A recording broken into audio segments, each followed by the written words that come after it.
Magandang umaga! Welcome sa channel na to kung saan nagsishare tayo ng mga techniques sa pagpipinta. Sa bagong video natin, share ko kung paano ko pinaint yung aking kaibigan na si Faisal.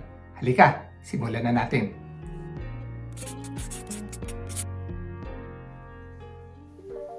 So ang una nating ginawa ay naghanap tayo ng canvas. Napili nga natin itong artist canvas ng Phoenix. Maraming nabibiling ganitong klaseng canvas dito sa Saudi Arabia. Pero kung ano man ang available dyan sa lugar ninyo, pwedeng gamitin.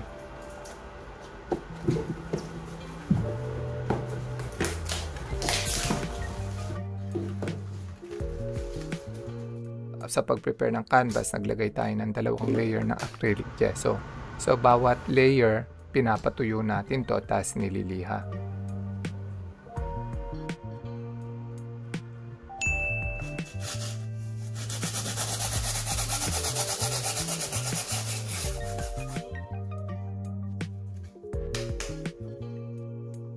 Tapos nung natuyo na siya sa ikatlong layer, naglagay tayo ng peg para mabatak yung pinaka-canvas.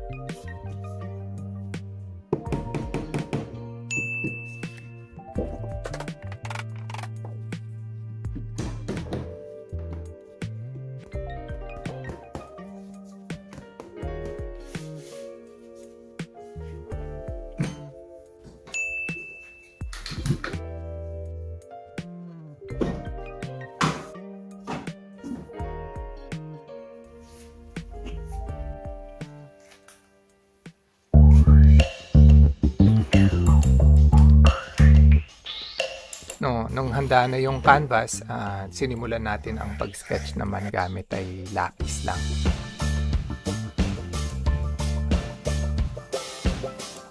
Ito po ay imprimatura kung saan naghanda po tayo ng burnt sienna at saka hinaluan natin ng turpenoid hanggang maging malabnaw yung consistency niya.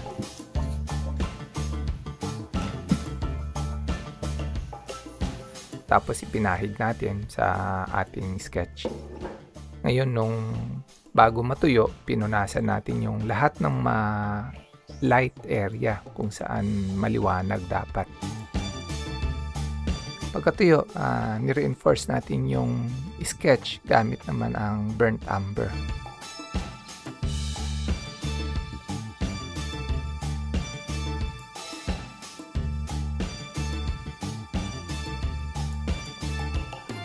Pagkatuyo ng burnt umber, sinimulan na natin ipinta yung background. Nagsimula tayo sa damit. Nilagay natin na rin yung mga maliliit na detalye sa damit. Pagkatapos ng damit, pininta naman natin yung pinaka-background mismo.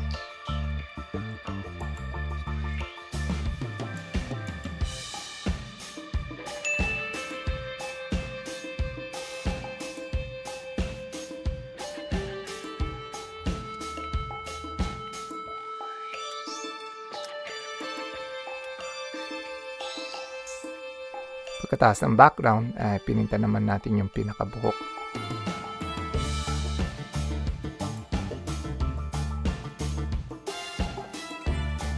Nang tuyo na ang lahat, sinimulan na natin ipinta yung pinaka-skin tone.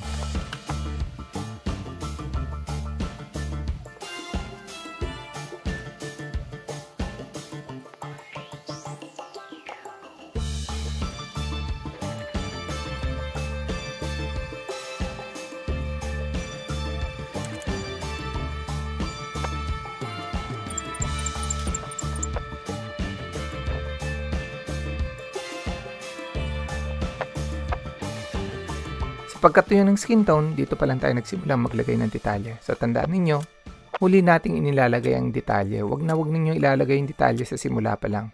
So dahil huli siya, 1 to sawa to. Kahit na anong gusto nyong detalyeng ilagay.